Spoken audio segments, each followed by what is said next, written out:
Olá! Começa agora o Sessão TST e no programa de hoje você acompanha os detalhes do julgamento da Seção 2 de dissídios individuais do TST.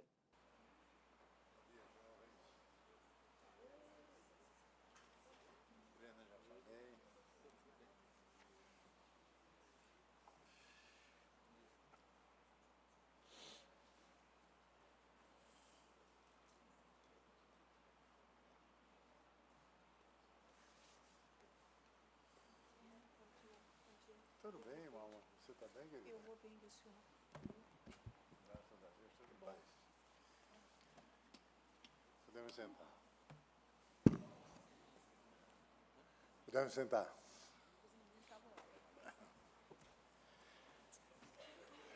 Douglas. Muito bom dia a todos.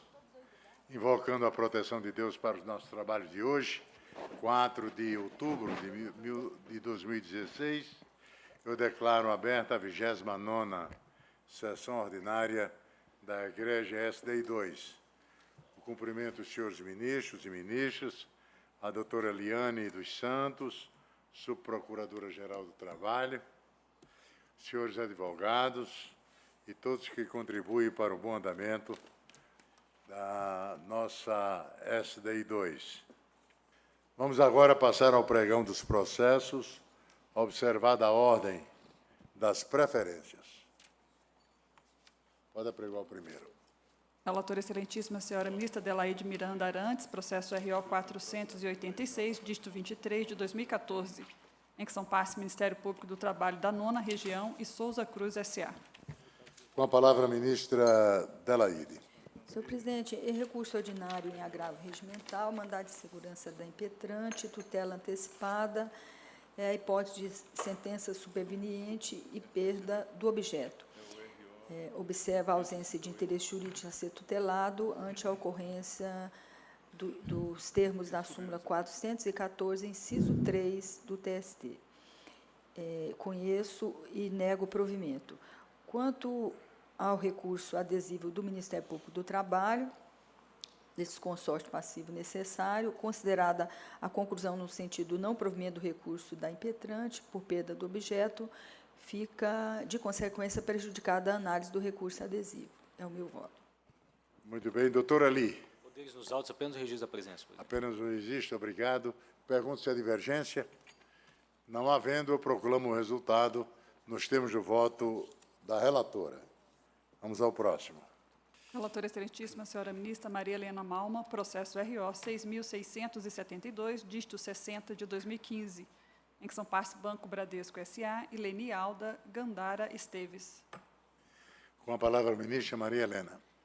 Senhor presidente, senhores ministros, trata-se de hipótese em que o Tribunal Regional denegou a segurança e manteve a decisão concedida em sede de antecipação de tutela, que determinou a impetrante o pagamento da complementação salarial relativa à diferença entre a aposentadoria recebida pela reclamante, pelo INSS, e as verbas recebidas mensalmente com base na cláusula 28ª da Convenção Coletiva.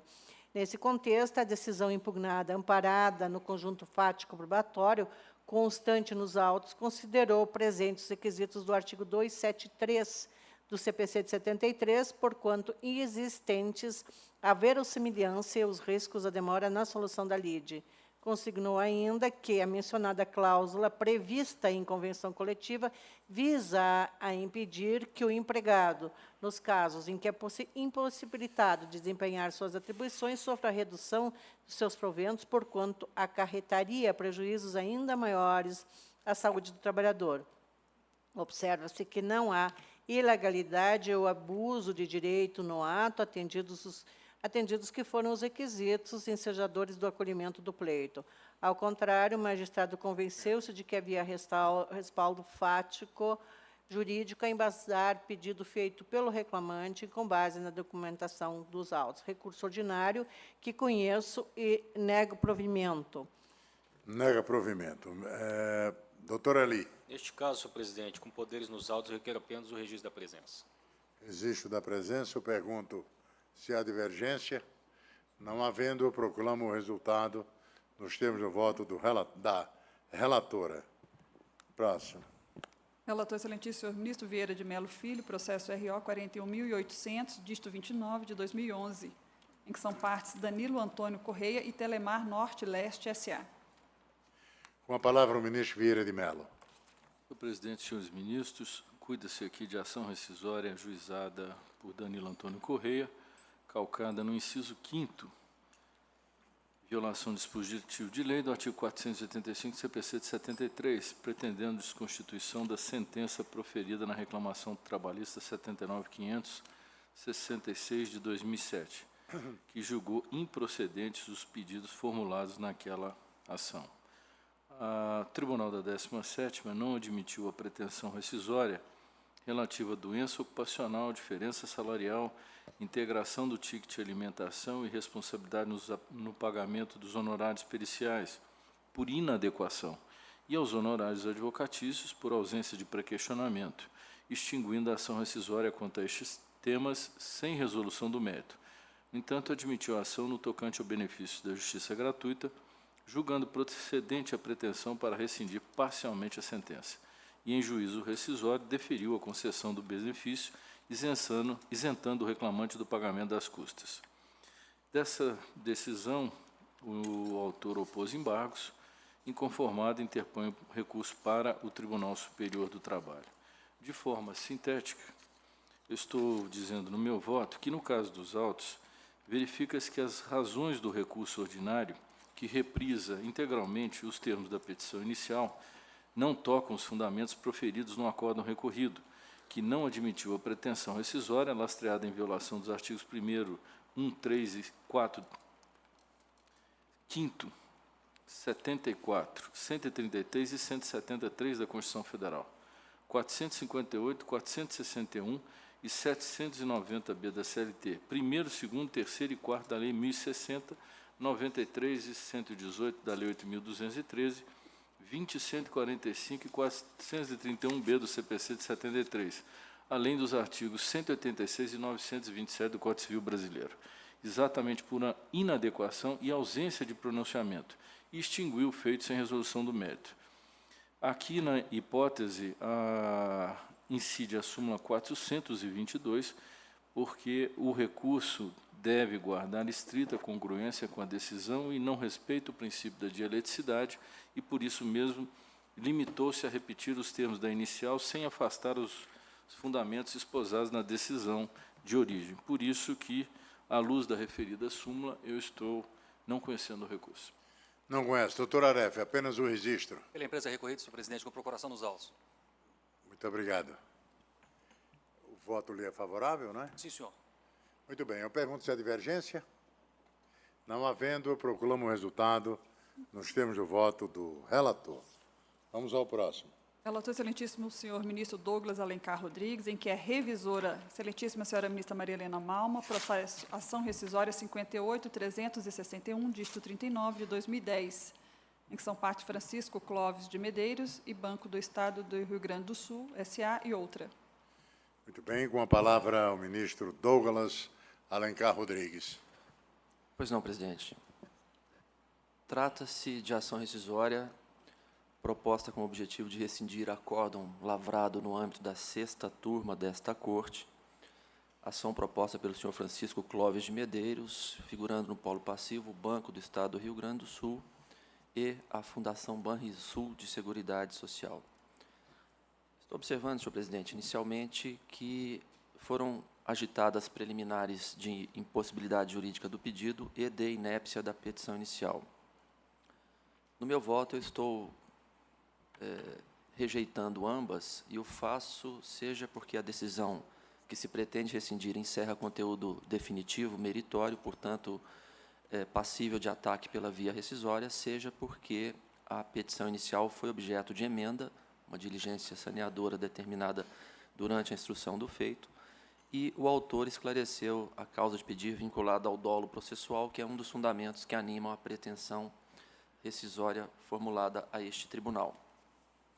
Também observo, senhor presidente, que foi observado o prazo decadencial de 2 anos e, no que concerne ao pedido propriamente dito, estou observando, em rigorosa síntese, que foram deduzidos vários pedidos pelo autor, pedidos estes que foram parcialmente tidos por procedentes nas instâncias ordinárias, até que se chegou à 6ª turma desta Corte, que não conheceu do recurso de revista do Banco do Estado do Rio Grande do Sul quanto ao tema complementação de aposentadoria.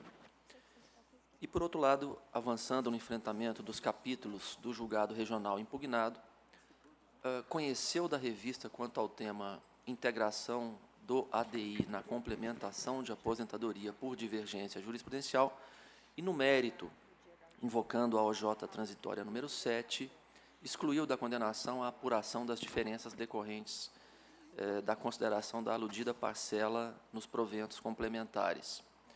Ocorre que, a despeito de não conhecer da revista no primeiro capítulo impugnado, aquele vinculado à complementação de aposentadoria, a 6ª turma avançou e declarou a improcedência total dos pedidos.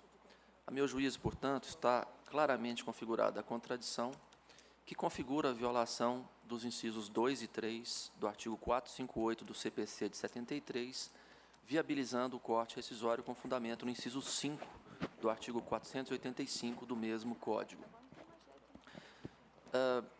Cito vários precedentes desta subseção, na mesma linha de afirmar a vulneração do preceito legal já referido em situação de contradição havida entre a motivação e a parte dispositiva do julgado, mas chamo a atenção para a circunstância de que remanesce pendente o enfrentamento de capítulos autônomos do recurso do Banrisul, recurso de revista, que devem ser objetos de exame pela egrégia 6ª turma desta Corte. Fundamentalmente, estou julgando procedente o pedido rescisório para desconstituir em parte o acórdão proferido pela 6ª turma desta Corte e, em juízo rescisório, julgar improcedente por hora apenas o pedido relativo à integração do ADI na base de cálculo da complementação de aposentadoria. E me parece que o efeito lógico deste julgamento, em face da tramitação observada nos autos da ação matriz, é o retorno do feito ao órgão originário para que prossiga no julgamento do recurso de revista da Fundação Banrisul, que foi reputado prejudicado no julgado que ora considero passível de rescisão. Fixo custa sobre o valor dado à causa de R$ 3.000 e arbitro honorários advocatícios no percentual de 10% sobre o valor da condenação. Esclareço ainda, presidente, que há uma pretensão de imposição da sanção por litigância de má-fé deduzida na defesa produzida pela Fundação Banrisul, mas não me parece tipificada a deslealdade processual e, por isso, indefiro esse pedido. Em síntese, presidente, é esse o voto que submeto à consideração de Vossa Excelência e dos ilustres integrantes deste colegiado. Muito bem. Ministra Malma é revisora. Como vota a ministra Malma? Eu estou acompanhando o relator. Acompanha o relator. Doutor Aref. Senhor presidente, pelo Banco do Estado do Rio Grande do Sul, réu, com procuração dos autos, eu peço o uso da palavra, senhor presidente. Pede O uso da palavra? o uso da palavra. Senhor Tempo presidente, regimental. nobre relator, nobre revisora, senhor presidente, senhores ministros, está perfeito. O voto do ministro Douglas efetivamente está perfeito. O acordo reincidendo da lavra do ministro Maurício Godinho realmente não é um primor de acerto entre a fundamentação e a conclusão. E, na verdade, a defesa desse caso foi feita pelo Banco do Estado do Rio Grande do Sul pela ilustre doutora Maria Clara, mas hoje me coube a sustentação oral e eu me aprofundei no exame desse processo para melhor compreender e poder comparecer a essa egrégia SDI 2. E vou, com a máxima respeitosa vênia ao nobre relator, que é um juiz que gosta do debate, aprecia o bom debate, e também a nobre revisora, mas eu quero defender nessa tribuna, senhor presidente, a total desfundamentação dessa ação rescisória. Explico por quê, senhor presidente. Se formos ler a inicial, se formos ler a sentença, se formos ler o acórdão regional, principalmente a inicial da reclamatória, assim como a própria inicial da ação rescisória, vemos que não existem vários pedidos na inicial, como relata o nobre relator. Existem 3 pedidos. Um, que é o que está sendo restabelecido o debate pelo nobre relator, que é o da remuneração integral, pela aplicação do regulamento 1600 e não o da aplicação da nova lei, e a integração na complementação de aposentadoria do cheque rancho, denominado cheque rancho, e do ADI. Pois bem, no item processual, no acordo regional, o cheque rancho cai. O banco e a fundação vêm ao TST e no TST cai o ADI.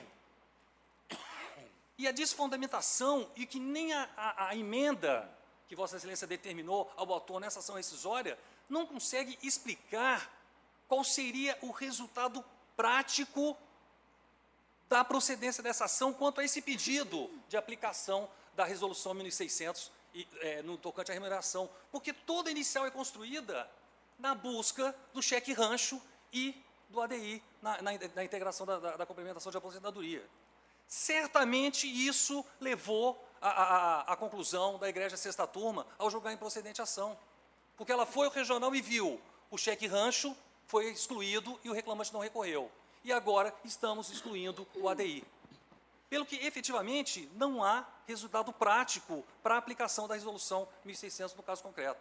E, com a mais respeitosa vênia, e me excuso se estiver equivocado, não consegui encontrar uma demonstração clara do reclamante na inicial da reclamatória, assim como na ação rescisória, de qual seria o objetivo prático da aplicação da resolução, já que, repito, a causa de pedir toda da inicial circunda em volta da pretensão de inclusão da ADI e do cheque rancho, ambas parcelas excluídas por TRT e depois TST. Pelo que, rendendo a mais respeitosa vênia ao nobre relator, aguarda o banco seja julgado improcedente a ação. Ministro Douglas. Senhor presidente, eu cumprimento o ilustre advogado pela sustentação produzida, mas transcrevo o voto exaustivo, inteiro teor das razões deduzidas na petição inicial, vinculadas à configuração da violação legal advinda da contradição manifesta, incontestável, entre a fundamentação e o dispositivo. Em primeiro lugar, o interesse do autor na desconstituição da coisa julgada se faz presente pela óbvia circunstância de que, embora lhe tenha sido reconhecido o direito à diferença de complementação de aposentadoria, capítulo em relação ao qual a sexta turma não conheceu da revista do banco, a conclusão implicou a improcedência total dos pedidos, ou seja, a coisa julgada inviabiliza a apuração das diferenças que o autor pretende ver incorporadas a seu patrimônio. Então, já há, sem dúvida alguma, interesse no trânsito da presente ação rescisória. Em segundo aspecto, é preciso observar que as considerações alusivas à utilidade ou não do provimento a ser editado nos autos da ação matriz é matéria a ser objeto de exame pela sexta turma, se há tanto chegar, porque me parece que esse assunto não lhe fora devolvido. Nós estamos apenas em sede rescindente, examinando se há ou não violação legal e dimensionando os efeitos que decorrem do reconhecimento dessa violação legal. Se a sexta turma, reabrindo a cognição, divisar questionamento vinculado à falta de utilidade no debate alusivo a cheque rancho, ADI, ou mesmo as diferenças decorrentes da aplicação da Resolução 1600 de 1964, é outra questão, é capítulo afeto à recognição própria, não do juízo rescindente, mas do juízo rescisório, que não cabe a este colegiado, mas sim à sexta turma, que vai reexaminar o capítulo do recurso da Fundação Banrisul, que fora reputado prejudicado. Síntese, presidente, eu peço vênia ao ilustre advogado, mas ratifico o voto proferido. Ministra Maria Helena também mantém um voto. Eu mantenho o voto, senhor. Muito obrigado. Eu pergunto se há divergência. Não havendo, eu proclamo o resultado nos termos do voto do relator. Vamos ao próximo. Relator excelentíssimo, senhor ministro Vieira de Mello Filho, processo RO 31.800, dígito 33, de 2012, em que são partes Jussara Barbosa Guimarães e Telemar Norte-Leste S.A. Muito bem, com a palavra o ministro Vieira de Mello Filho. Obrigado, presidente. Aqui é recurso ordinário em ação rescisória, ajuizada por Jussara, calcada no inciso 5º do artigo 485, pretendendo desconstituição de acórdão proferido na reclamação 17.622/2011, que manteve a sua condenação no pagamento da multa de 1% e indenização de 10% do valor da causa por litigância de má-fé. O Tribunal da 17ª Região julgou improcedente o pleito rescisório e a autora interpôs o presente recurso. Aqui, como no caso anterior de minha relatoria, a meu juízo também incide a súmula 422. A rescisória é uma ação absolutamente extraordinária, autônoma, meio autônomo de impugnação de decisões transitadas em julgados, e aqui o recurso repete a pretensão deduzida na inicial, sem qualquer observância daquilo que fora objeto da fundamentação. No caso, a pretensão de rescisão do acórdão por violação dos artigos 14, 17, 18 e 73 não tocam os fundamentos do acórdão recorrido, que erigiu como óbice a súmula 410 dessa Corte. Dessa maneira, não vislumbro como, nos termos da jurisprudência já sedimentada nessa subseção, dar seguimento ao recurso ordinário para efeito de exame da pretensão de impugnação à decisão primária. Por isso que não conheço do recurso também. Não conhece. Doutor Aref? Empresa recorrida, senhor presidente, procuração dos autos, registra a presença mesmo advogado da rescisória anterior. Tá, muito obrigado. Eu pergunto se há divergência. Não havendo, eu proclamo o resultado dos termos de voto Na do anterior relator. Pois havia não. contradição, nessa não há. Tá. Vamos ao próximo. Relator excelentíssimo, senhor ministro Alberto Bresciani, processo RO 145, dígito 04, de 2016, em que são partes Fibria Celulose S.A. e Tiago Gonçalves Danieleto. Muito bem, com a palavra o ministro Alberto Bresciani. Presidente, o processo é oriundo da 17ª Região. Fibra Celulose impetrou mandado de segurança em face de ato do juiz da Vara do Trabalho de São Mateus, Espírito Santo, pelo qual concedeu antecipação de efeitos da tutela para reintegração do então reclamante ao emprego. Houve concessão de liminar parcial no mandado de segurança, depois confirmada também pela parcial concessão da dita segurança pelo regional. No caso dos autos, na antecipação de tutela, a juíza de primeiro grau esclarecia que o trabalhador foi admitido em 18 de agosto de 2007 como operador de máquinas pesadas, trabalhou até sua dispensa em 13 de outubro de 2015. Noticia que no curso do pacto laboral, o demandante esteve afastado dos trabalhos, em gozo de benefício previdenciário comum, ressalto, de 25 de dezembro de 2013 a 15 de maio de 2015. O trabalhador foi submetido a tratamento médico em face do acometimento de bursite subacromial e subdeltoideana, o que ainda perdura, segundo a antecipação de tutela, inclusive com intervenção cirúrgica. Foi deferida a antecipação de tutela. O regional, ao receber o mandado de segurança, deferiu liminar para afastar o pagamento de salários desde a data da demissão até a reintegração, mas manteve, no mais, a reintegração determinada. E se reportou, inclusive, a parecer do Ministério Público, palavra do procurador João Hilário Valentim, que dizia, aspas, pelo que se observa, resta indubitável que a empresa possuía ciência inequívoca do estado de saúde do obreiro, bem como, antes de sua demissão, inclusive em relação à limitação da abdução e rotação externa do membro superior direito, ou seja, redução de sua capacidade laborativa. E com base nos documentos juntados, laudos, receituários, gozo de auxílio-doença, que o obreiro, antes de sua demissão, já se encontrava doente com limitação de capacidade laboral, sendo necessária a sua readaptação em função compatível com a sua capacidade. Constata-se pelo exame dos autos que, efetivamente, o litisconsorte passou a receber auxílio-doença na modalidade não acidentária a partir de 2 de janeiro de 2014, sendo o benefício prorrogado até 15 de maio de 2015. Há nos autos receita subscrita por médico do trabalho, em receituário com timbre da impetrante, datada de 25 de maio de 2015, assinalando que o litisconsorte apresenta limitação da abdução e rotação externa do membro superior direito. Destaca a existência e laudo médico, de 14 de maio de 2015, solicitando o afastamento ou remanejamento do empregado. Ainda solicita nova avaliação do empregado perante o INSS para reabilitação profissional. Os atestados de folhas 235 e 239 evidenciam que, mesmo após a dispensa, o litisconsorte continuou procurando assistência médica em virtude da enfermidade. A dispensa do trabalhador logo após a alta previdenciária causa espécie, sobretudo, quando se constata que a empresa tinha ciência da doença que o acometia.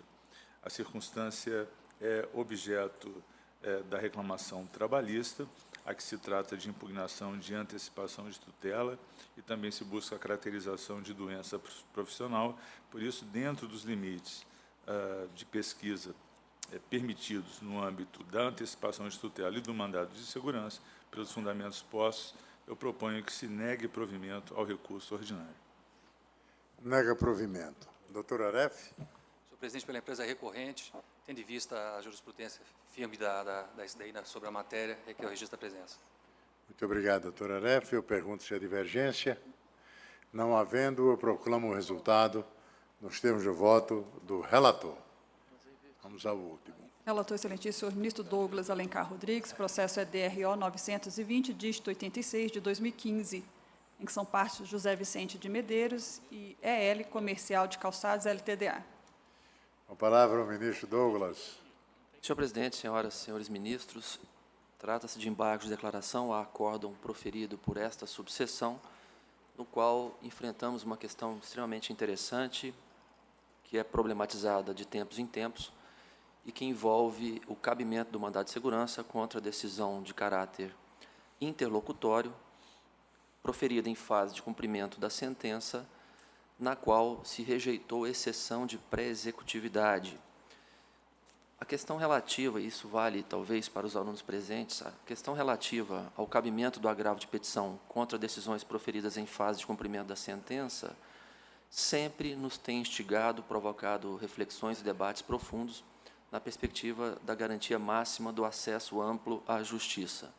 O que aconteceu no caso presente, Vossas Excelências hão de se recordar, é que, numa execução movida contra a empresa situada no interior do estado da Bahia, foi determinada, após a decisão de rejeição da exceção de pré-executividade, foi determinada a penhora de uma quantia expressiva, e essa quantia inviabilizaria, segundo o discurso inicial do mandado de segurança, o próprio funcionamento daquela empresa. O que nos levou a admitir em caráter excepcional o cabimento do mandado de segurança foi a circunstância de que, da decisão de rejeição da exceção de pré-executividade, não foi a empresa devidamente intimada e, por isso, se viu privada da possibilidade de impetrar um mandado de segurança, de interpor um agravo de petição contra aquela decisão, que, segundo se inferiu na ocasião, poderia lhe causar um gravame expressivo, desproporcional, maculando a garantia constitucional do amplo acesso à justiça. Sobrevieram os presentes embargos de declaração, nos quais o terceiro interessado, o litisconsorte passivo necessário, suscitou a existência de um vício de ordem processual centrado na ausência de sua regular citação para participar da presente ação mandamental. No voto inicial que fiz enviar a Vossas Excelências, eu estava votando no sentido de desprover os embargos, haja vista a própria circunstância de que o mandado de segurança fora liminarmente indeferido pelo juízo regional em decisão monocrática, posteriormente ratificada por decisão colegiada. Nós estávamos apenas discutindo o cabimento do mandado de segurança em face da excepcionalidade dos fatos verificados nos autos da execução matriz. Mas chama a atenção o fato de que o litisconsorte passivo necessário demonstrou nos autos que já houve a interposição do agravo de petição, portanto, contrariou a informação inicial do mandado de segurança de que não havia sido ele impetrante regularmente intimado da decisão que rejeitou a exceção de pré-executividade. O agravo de petição teve o seu processamento denegado, sobreveio, então, a interposição de agravo de instrumento, que se encontra pendente de exame ainda no âmbito do regional. No que concerne ao vício processual suscitado, eu estou votando no sentido de rejeitá-lo. E o faço não apenas porque o debate se situa ainda no âmbito do cabimento do mandado de segurança, e nós sabemos que o sistema processual de 73, assim como o novo sistema processual de 2015, admitem julgamentos liminares de improcedência, era a regra do artigo 285 do velho CPC e a nova regra do artigo 239 do CPC de 2015. Então, não me parece configurado nenhum prejuízo que autorizasse o reconhecimento do vício a ponto de anular o julgamento aqui proferido ou mesmo o acórdão regional impugnado na via do recurso ordinário já examinado por esta subseção. Mas o que chama a atenção, então, é a omissão do impetrante na informação de que interpôs agravo de petição contra a decisão que rejeitou a exceção de pré-executividade. É bem verdade que o agravo de petição não foi admitido, remanescendo, como disse, agravo de instrumento pendente de exame no âmbito do egrégio 5º regional. Seja como for, a circunstância de que a parte se valeu do agravo de petição me parece atrair a incidência da orientação jurisprudencial 92 desta subseção, segundo a qual o mandado de segurança só pode ser admitido em situações absolutamente excepcionais, em que a decisão atacada não assume, o recurso utilizado não assume aptidão ou eficácia capaz de inviabilizar a configuração de uma lesão expressiva a um direito subjetivo que a parte afirma possuir. Me parece, então, que há o concurso de vias impugnativas, independentemente ou para além do desfecho que venha a ser emprestado ao julgamento do agravo de instrumento e do agravo de petição, a parte impetrante omitiu a informação, aqui a censura ética se faz cabível, e diante da manipulação do agravo de petição seguida do agravo de instrumento, o mandado de segurança não pode ser admitido. Então, pedindo vênia a vossas excelências, e essas vênias se justificam pela omissão da parte impetrante no completo esclarecimento dos fatos, que nos induziu a uma cognição que agora me parece equivocada, estou votando no sentido de imprimir efeito modificativo aos embargos, provendo-os para negar provimento ao recurso, afirmando, como fez o regional, o não cabimento do mandado de segurança, inclusive na própria linha do artigo 5º, inciso 2 da Lei 12.016, de 2009. É esse o voto, presidente. Esse é o voto. Pergunta se é divergência? Pois não, ministro Vieira. Não, o voto do ministro Douglas, até a quem louvo, inclusive, pela sua lealdade na narrativa dos fatos, parte da premissa que nós analisamos essas questões envolvendo a exceção de pré-executividade, se assim o chamamos, de maneira analítica, em razão de cada caso. Houve um outro caso que nós também admitimos o mandado de segurança em razão do valor que levou à constrição e à impossibilidade da parte, então, executada de manejar os instrumentos adequados previstos em lei. E aqui era o caso do voto originário, que cogitava de uma perspectiva de não citação da parte, o que violaria, efetivamente, o devido processo legal substancial e o próprio contraditório. Mas, omitida a informação e questionado via dos embargos acerca desta omissão da parte, o suprimento tornou-se incompatível. E a solução preconizada por Sua Excelência é a única possível no caso concreto. Se o fundamento residia na ausência de citação e foi demonstrado que houve, inclusive, a interposição do agravo, portanto, ciente da decisão, efetivamente não podemos compatibilizar as duas vias. Eleita uma via, não é dado à parte se valer de ambas para obter um resultado possível. Por isso que comungo integralmente com a decisão de Sua Excelência. Muito bem, muito obrigado. Então, eu proclamo que, na unanimidade, decidiu-se nos termos de voto do relator. Muito bem. Não havendo mais processos em condições de julgamento, eu agradeço aos senhores ministros e ministras, aos integrantes da jurisprudência, taquigrafia, os integrantes da secretaria, a doutora Eliane dos Santos, subprocuradora-geral do Trabalho, aos alunos da Unifeb de Brusque, Santa Catarina, que estiveram nos prestigiando nesta manhã. Agradeço aos senhores advogados e declaro, então, encerrada a presente sessão.